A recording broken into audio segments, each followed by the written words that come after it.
I did not understand what it means to be a transgender child. I didn't want to face that. I didn't want to admit that my child was struggling because that would reflect on me as a parent. That was Karen Orlando of Gilbert at a Senate Education Committee hearing last week. Orlando was sharing her experience as a mother who, as she said, buried her head in the sand. She thanked teachers and other adults who supported her transgender child when she didn't.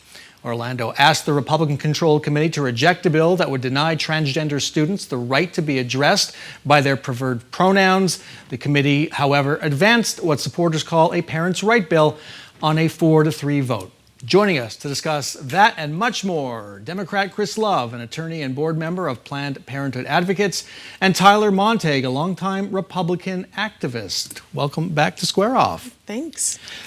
Interesting to me, Governor Katie Hobbs, chief of staff, immediately on Twitter said, basically, we're going to veto that bill, that transgender pronoun bill, if you send it to us. Was that the smart thing to do right away? Just say, this is dead on arrival? I mean, I think that in the State of the Union address, Governor Hobbs made it very clear. State of the State. State of the State address. Governor Hobbs made it very clear, don't send any mess to her desk. And I think that this was just a reiteration of that. I think it was the move that obviously her Democratic base expects, but I think it's a signal also to the legislature. Just don't waste our time with these sorts of bills. They're dead on arrival. Is she perhaps playing with fire with these parents' rights bills? A lot of this was tied to the pandemic, parents' frustration, genuine frustration. Is she playing with fire by saying right away, I'm not listening to this? I think everybody knows that she's going to veto these bills, and I think that the people introducing them know that those bills aren't going anywhere, but they're pleasing their base. In fact, you're seeing a lot of that on both sides. Please the base. Hey, I promised I'd introduce this bill. None of these bills have any chance of making it through this legislature and through the governor. You know, they're going to have to do things that they agree on. They'll be lucky if they pass a budget. And so I don't think anyone has any realistic expectation that those are going to make it. So, but this sounds like you're saying this message she's sending right now, just a few days into the session, will not be heard on the Republican side. Well, they're just going to do what they're going to do, and then it's going to get vetoed. It's going to get vetoed. Republicans sending some messages of their own. David Livingston, State Representative David Livingston, at a hearing last week on Hobbs' proposed budget, lectured her budget director, telling her the governor doesn't have a mandate. So don't bring this repealing the voucher expansion into our House. Does Governor Hobbs have a mandate or not?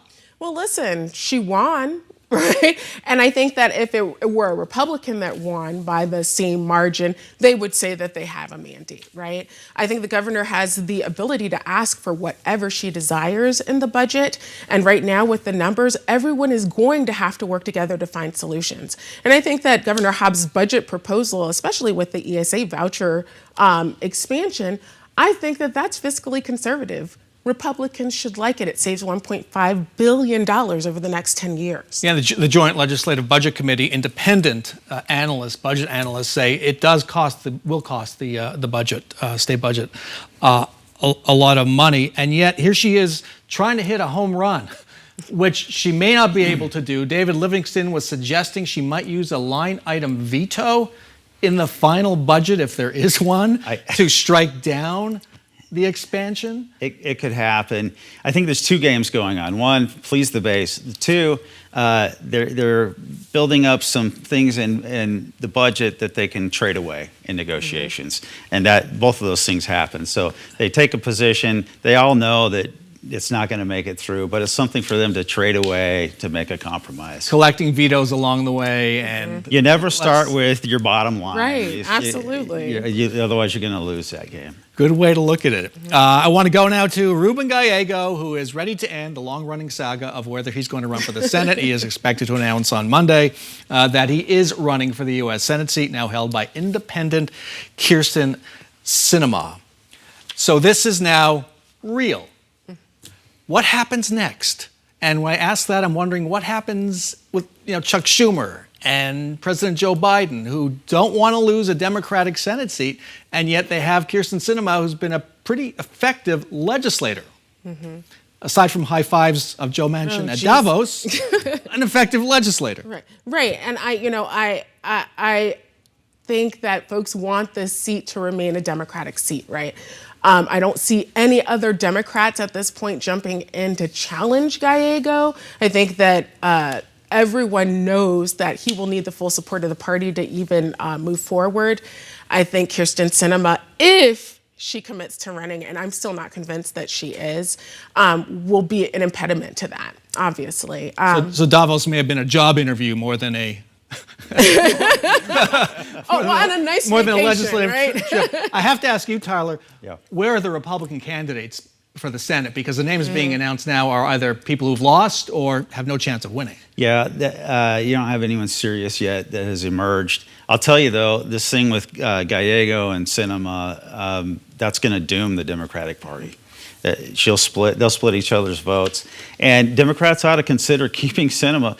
I mean, the base hates her, I get it. But you know what? She votes their way overwhelmingly. And if they want to win, they would drop and back her and she would win. But they're not going to. No. And as a Republican, I guess I love that. We can get a good candidate in. Thank you, Ruben and Kirsten, for making it happen. All right, got to end it there. Chris Love and Tyler Montague, thanks so much for joining us. Great insights. Thank you.